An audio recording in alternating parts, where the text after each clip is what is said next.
വിവാഹത്തിന് ഒപ്പം പുതിയ വീടിൻ്റെ നിർമ്മാണത്തിലുമാണ് യൂട്യൂബറും അവതാരകനുമായ കാർത്തിക് സൂര്യ. കണ്ണടച്ചു തുറക്കും മുമ്പേയുള്ള കാർത്തിക്കിൻ്റെ വളർച്ച ആരെയും അമ്പരിപ്പിക്കുന്നതാണ്. ഏറെ ആരാധകരുള്ള കാർത്തിക് ആചാര അനുഷ്ഠാനങ്ങൾ കൃത്യമായി പാലിച്ചു പോരുന്ന ആളുകൂടിയാണ്. തൈപ്പൂയത്തിന് അഗ്നിക്കാവടി ആടിയും കാർത്തിക് വാർത്തകളിൽ ഇടം പിടിച്ചിരുന്നു. അമ്മാവൻ്റെ മകളുമായുള്ള കാർത്തികിൻ്റെ വിവാഹത്തിന് കാത്തിരിക്കുകയാണ് കുടുംബത്തെ പോലെ തന്നെ ആരാധകരും.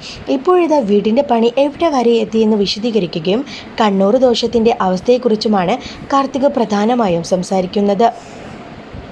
വീടിൻ്റെ അപ്ഡേറ്റാണ് കൂടുതൽ ആളുകൾ ചോദിക്കുന്നത്. പക്ഷേ എപ്പോൾ അപ്ഡേറ്റ് ഇട്ടാലും എന്തെങ്കിലുമൊക്കെ സംഭവിക്കാറുണ്ട്. എനിക്കല്ലെങ്കിൽ അച്ഛന് ഉറപ്പായും കിട്ടാറുണ്ട്. വലിയ അപകടങ്ങൾ ഒക്കെ കഴിഞ്ഞു.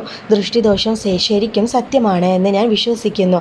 അത് വിശ്വസിക്കാൻ കഴിയാത്ത ഒരുപാട് ആളുകളുണ്ട് എന്ന് എനിക്കറിയാം. ഇപ്പോഴൊക്കെ അതിൻ്റെ അപ്ഡേറ്റ് പങ്കിട്ടാലും എനിക്ക് എന്തെങ്കിലുമൊക്കെ സംഭവിക്കും. നമ്മൾ മാക്സിമം ശ്രദ്ധിച്ചാലും അപകടങ്ങൾ സംഭവിക്കുന്നു എന്ന് അറിയില്ല. ലിഫ്റ്റൊക്കെ വീടിന് വെച്ചിട്ടുണ്ട്. അച്ഛനും അമ്മയും പ്രായമായി വരുന്നു. പിന്നെ അമ്മമ്മ ഉണ്ട്. ഭാവിയിൽ ഗർഭിണിയാകുമ്പോഴൊക്കെ ഏറെ ബുദ്ധിമുട്ടേണ്ടി വരില്ല. വാക്വം ലിഫ്റ്റ് അല്ല വച്ചത്. ലേറ്റസ്റ്റ് മോഡൽ ആയതുകൊണ്ട് തന്നെ നല്ല ഒരു തുക കൊടുക്കേണ്ടി വന്നു. ലുലുവിലൊക്കെ പോകുമ്പോൾ ഉള്ള അനുഭവം പോലെ ആകും ലിഫ്റ്റിൽ നടക്കുന്നത്. സ്വിമ്മിംഗ് പൂള് വരെയുള്ള 3 നിലയിലുള്ള വീടാണ് വയ്ക്കുന്നത്. ഗാർഡൻസും മറ്റും വർഷയ്ക്ക് വേണ്ടി നമ്മൾ വിട്ടുകൊടുക്കുന്നു. വിശേഷങ്ങൾ പങ്കിട്ടുകൊണ്ട് കാർത്തിക് സംസാരിച്ചു. 2 ബെഡ്റൂമുകളും ബാത്റൂം ഓപ്പൺ കിച്ചണും ഒക്കെ തുടങ്ങുന്നതാണ് താഴത്തെ നിലയിലെ കാഴ്ച. മുകളിലത്തെ നിലയിൽ സ്വിമ്മിംഗ് പൂൾ മാത്രമല്ല ഒരു മിനി ബാറും ഉണ്ടാകും. വിഷമങ്ങളെല്ലാം മാറി കാർത്തികിനെ ഇത്രയും സന്തോഷത്തോടെ കാണാൻ കഴിഞ്ഞതിനെക്കുറിച്ചാണ് കൂടുതലും കമൻറ്റുകൾ. അത്രയും ആഗ്രഹിച്ച് സ്വപ്നം കണ്ട് പണിയുന്ന വീട്ടിന് ആശംസകൾ അറിയിച്ചും പലരും കമൻറ്റ് ബോക്സിലെത്തി. കാർത്തികിൻ്റെ കണ്ണ് നിറഞ്ഞു.